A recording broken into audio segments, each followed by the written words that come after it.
What's the meaning of consumer goods?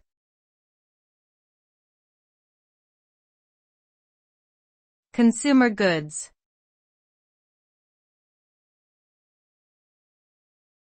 Consumer goods.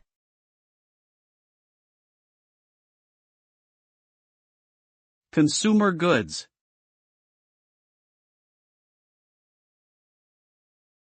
Consumer goods.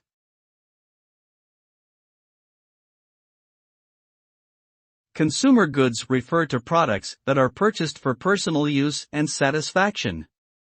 They are the final products of a production process and can be categorized as durable goods or non-durable goods. Durable goods, such as appliances and furniture, are expected to last for an extended period, while non-durable goods, such as food and clothing, are usually consumed more quickly. Consumer goods are often marketed to appeal to individuals' desires and wants, rather than just their basic needs. These goods make up a significant portion of the economy and are a crucial indicator of consumer spending patterns and economic health.